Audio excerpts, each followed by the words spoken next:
মধ্যবিত্তের বিয়েতে কি সোনায় সোহাগ কম পড়বে? আগামী কয়েকদিনের মধ্যেই নাকি 1 ভরি সোনার দাম পৌঁছবে 1 লাখে। সঞ্চয় হোক বা অলংকার, সোনা প্রতিটি মানুষের কাছেই গুরুত্বপূর্ণ। কেনার ইচ্ছে থাক বা নাই থাক, সোনার বাজার দরের দিকে নজর থাকে প্রায় প্রত্যেকেরই। সোনার অলংকার এখন মধ্যবিত্তের নাগালের বাইরে। বিয়ের মরশুম আসতেই হু হু করে বাড়ছে সোনার দাম। কেনার ইচ্ছে আছে, কিন্তু দিন দিন সোনার দাম এত বাড়ছে যে ভাবতে হচ্ছে যে জিনিসটা কেনার জন্য ভাবছি সেটা নিতে পারছি না। অনেক টাকা পড়ছে, কিন্তু একদম রিলেটিভসদের মধ্যে না দিয়ে পারছি না। এটা যদি কানের দুলো দিতে চাই মিনিমাম 25,000 থেকে স্টার্ট হচ্ছে, সেখানেও খুব একটা চাপ হয়ে যাচ্ছে আর কি। গয়নাটা তো আমার কাছে খুব ফেভারিট, দাম অনেক বেশি।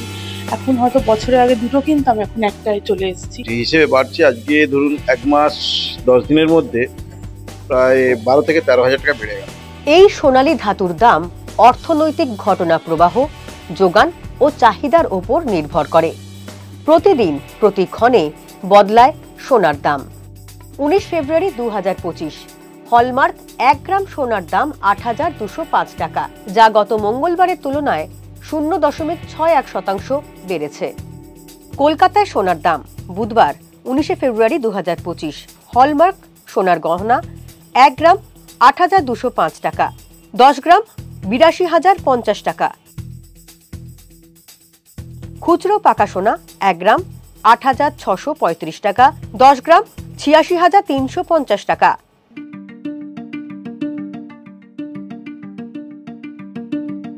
বাজার অনুযায়ী সোনার দাম কখনো বাড়ে কখনো কমে, তবে এবছর অর্থাৎ 2025 সালে সোনার দাম ভারতে সর্বাধিক রেকর্ড ভাঙবে বলেই মত বিশেষজ্ঞদের।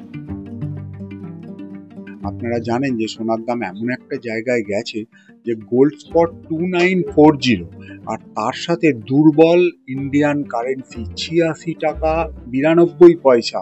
মানে আমরা ভাবতেই পারছি না যে ইন্ডিয়ান কারেন্সির এই অবস্থা। এই দুটোর নিট এফেক্ট হচ্ছে আমাদের এখানে এত উঁচু সোনার দাম, এবং এর ফলে সাধারণ মানুষের কেনাকাটায় একটা বিরাট জিজ্ঞাসার চিহ্ন পড়ছে। যার 50 গ্রাম গয়না কেনার কথা ছিল, তিনি এসে তার কোয়ান্টিটিটা কমিয়ে 40 গ্রামে কমপ্লিট করছেন, এবং তার বাজেটটা ওই 40 গ্রামে সীমাবদ্ধ হয়ে যাচ্ছে। এটা খুব শঙ্কার ব্যাপার। এতে আমাদের কোয়ান্টিটেটিভ সেলটা যেমন একদিকে একটু হলেও পড়ে যাচ্ছে, তার সাথে যে বিশাল আমাদের যে শিল্পী মহল যারা গয়না তৈরি করে থাকেন, তারা খুব বড় প্রশ্নচিহ্নের মুখে। তারা নতুন বরাতের যোগান তারা পাচ্ছেন না।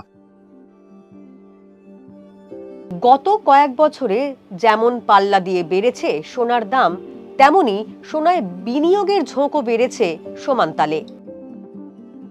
বিনিয়োগ এই স্কেলে বোঝা মুশকিল, তবে বড় যারা বিনিয়োগকারী তারা কিন্তু সমস্ত শেয়ার বাজারকে পিছনে ফেলে দিয়ে তারা সেফ মানি হিসাবে, সেফ জায়গা হিসাবে সোনাকেই পছন্দ বেশি করছে। আগামী দিনে কি করবে ও কেউ গেস করতে পারছে না। উনি কি করবে, আরো কতগুলো জায়গার শুল্ক নীতি ও আটকে রেখেছে, মেক্সিকো এগুলো এখনো ডিক্লেয়ার করেনি। ওই দিনের সফটওয়্যার ওটাও ডিক্লেয়ার করবে। স্বভাবত কারণ যে অস্থির পরিস্থিতি, এই জন্যই সোনার দাম বাড়ছে। ফাল্গুন, বিয়ের মরশুম। এই সময় সোনার চাহিদা আকাশ ছোঁয়া। চাহিদা বেশি, দামও বেশি। মধ্যবিত্তের বিয়েতে কি তাহলে সোনায় সোহাগ নেই?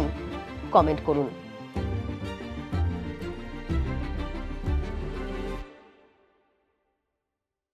ফলো করুন আনন্দবাজার অনলাইন।